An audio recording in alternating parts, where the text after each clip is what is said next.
The night was cold enough to make your bones remember it forever. April 14th, 1912. The Atlantic Ocean stretched endlessly into the darkness, silent, patient, waiting. And cutting through that frozen black water was the most famous ship ever built, RMS Titanic. People called her Unsinkable, a floating palace, a miracle of human engineering. They said even God himself could not sink this ship, but the ocean does not listen to human pride. And that night, the ocean was hungry.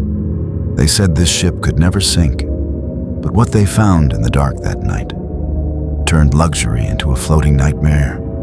More than 2,200 souls were aboard. Millionaires, immigrants, dreamers, workers, families chasing a better life, children sleeping peacefully under warm blankets, while death waited in silence just ahead. The ship was a world divided by class. At the top, first class. Golden chandeliers, crystal glasses, expensive perfume, soft piano music floating through grand halls, men in tuxedos, women in silk gowns, laughter, champagne, luxury so rich it felt unreal.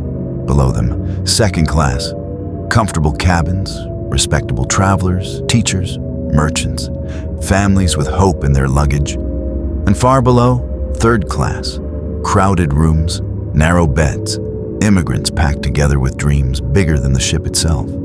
They were leaving behind poverty, war, hunger, pain. America was supposed to be the beginning of everything. No one knew. For many of them, it would be the end. Captain Edward Smith stood on the bridge, experienced, respected. This was supposed to be his final voyage before retirement, a perfect ending to a legendary career. But fate had written something else. Wireless operators were receiving warning after warning. Icebergs ahead, dangerous ice fields, frozen waters. Multiple ships sent the same message. Slow down, be careful, change course. But Titanic kept moving. Fast, too fast, because legends are often destroyed by confidence, and pride can be heavier than steel.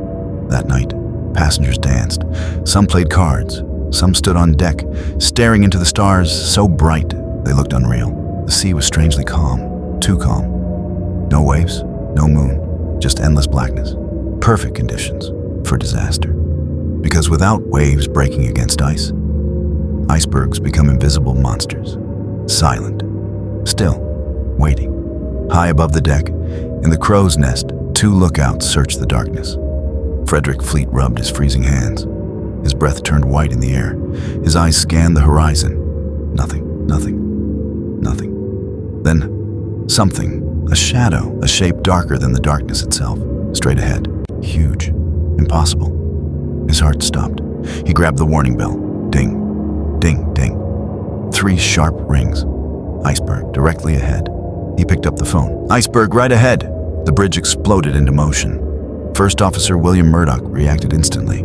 Hard a starboard, full astern, the engines roared. The giant ship tried to turn, but giants are slow, and death was already too close. Then it happened. Not a violent crash, not a dramatic explosion, just a strange scraping sound, like metal whispering against ice. Passengers barely noticed. Some felt a small vibration, a gentle shiver beneath their feet. That was all. But below the surface, the iceberg had opened Titanic, like a knife opening flesh. Steel plates bent, rivets snapped, water rushed in, compartment after compartment began to flood. The ship had been designed to survive 4 flooded compartments, but 6 were torn open. 6. That number became a death sentence. Ship designer Thomas Andrews inspected the damage. His face turned pale. He knew. He understood before anyone else. Titanic would sink. Not maybe, not eventually, certainly, and fast. He quietly told Captain Smith, "She will be gone in less than 2 hours." Imagine hearing that, standing on the greatest ship ever built, and realizing you are standing on your own grave. At first, many passengers refused to believe it. How could Titanic sink? Impossible. People laughed. Some complained about being asked to wear life jackets. They didn't want to leave warm cabins for freezing decks. Some refused to board lifeboats. They thought it was unnecessary. Safer to stay on the ship. That mistake cost lives because the real horror wasn't panic, it was disbelief.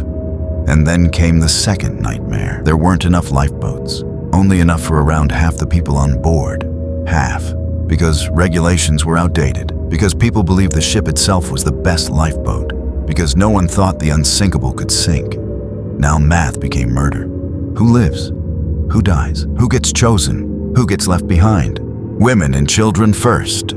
The order echoed through the freezing night. Mothers cried, husbands kissed wives goodbye, fathers lifted children into lifeboats with shaking hands. Some smiled and said, "I'll see you soon."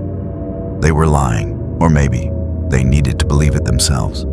The band kept playing, yes, even as death approached. Musicians stood on deck performing calm music while chaos grew around them. Imagine hearing violin notes while the world ends around you. That is horror, not screams, not monsters. Elegance in the face of doom, beauty beside terror. History remembers them because they played while everyone else prayed. Third-class passengers faced something worse. Locked gates, language barriers, confusion, fear. Many could not reach the upper decks in time. Some were physically blocked, some got lost in the endless maze below. Some drowned before even seeing the stars. Think about that, to survive poverty. Only to die trapped inside a palace you could never truly enter. The bow dipped lower, water climbed. The cold became vicious. People who touched the sea described it like thousands of knives stabbing at once. The Atlantic wasn't water anymore. It was liquid death. Jumping meant agony. Staying meant sinking. Every choice was terrible. Lifeboat after lifeboat lowered into darkness, some half empty, while hundreds still stood on deck. Fear made people hesitate. Confusion made officers cautious. History would never forgive that. Imagine floating away, watching the lights of Titanic still glowing, hearing music fading behind you, knowing people you love are still there. Watching a city drown, Thomas Andrews walked the ship one last time. No panic, no running, just quiet acceptance. He helped others, directed women to boats, offered calm where there was none. Last reports say he stood in the smoking room, staring at a painting, waiting. Some people do not fight death. They simply meet it with dignity. Captain Smith moved like a ghost, a man carrying the weight of thousands. He released the crew from duty. He did everything he could, but some disasters arrived too late for heroism. The sea had already decided. And then, the lights began to fail, one by one. The floating palace became a dying star. Passengers screamed now. No more denial, no more elegance. Only terror. The stern rose high into the air. People clung to railings, prayed, cried, jumped, fell. The impossible was happening. Titanic was standing upright like a monument to human arrogance. And then, she broke. The ship split in two. The sound survivors said they never forgot. Metal screaming, steel dying. The front disappeared into black water. The back hung for a moment, like the world holding its breath. Then it too vanished. Gone. Silence. For 1 second. Only silence. And then, the screams, hundreds of voices from the freezing ocean, calling for help, begging, praying, dying. That was the real nightmare, not the sinking.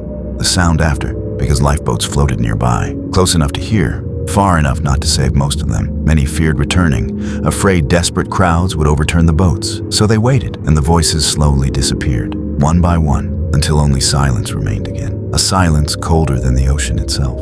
More than 1,500 people died that night, not from drowning, from cold, from decisions, from arrogance, from believing impossible things. The ocean kept them, and for decades, Titanic became legend, not just because it sank, but because it revealed something terrifying, how fragile civilization really is. One moment, music, wealth, confidence. The next, darkness, ice, and helplessness. That is why Titanic still haunts us, because it wasn't just a shipwreck. It was humanity staring into the abyss and realizing the abyss was staring back.